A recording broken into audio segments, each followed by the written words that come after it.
So hi guys, welcome to my YouTube channel. And syempre ang content natin ngayon is how to get Pure Gold card. Syempre guys, Pure Gold card to syempre magagamit mo siya for your grocery at syempre may mga points na kapag pre-sell mo siya. So guys, paano nga ba makukuha na itong Pure Gold card? And syempre, bago yan, don't forget to hit like, share, and subscribe my YouTube channel for Brian Ashok Pastuan.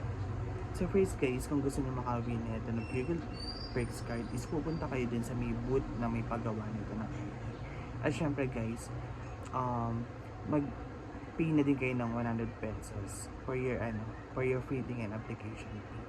Kasi kapag nag-buy ka ng 100 pesos, syempre kukunin na nila sa yung details mo, just like your name, information and more para ma-print tong Pure Gold Perks card. At syempre yung huling process na ito is magpapapicture ka doon sa booth nila para in case na kukuha ka ng Pure Gold Perks card is nakadisplay yung photo mo doon.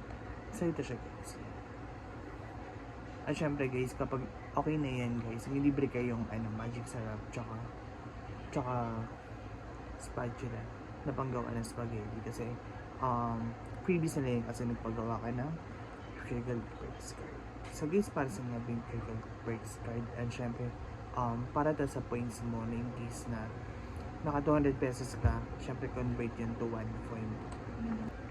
At syempre, makakonvert siya into 1 point kapag scan ka ng 200 pesos per your grocery. Kasi, makakatulong siya kapag may sobra-sobra kang points. Kasi, for example, may mga flat tops din ng 17 pesos and then, naka-able ka dito sa Pure Gold Perks card mo ng 17 points. Pwede mo siya magastos ng 17 pesos for 17 points. So guys, don't forget to hit like, share, and subscribe my YouTube channel at your Brian Ashok Pastuan. So guys, pag may tanong kayo sa Pure Gold Perks card, you can avail this at any Pure Gold branch. Siyempre magpapagawa lang kayo na ito in just 100 pesos. And see you in my next videos. Bye!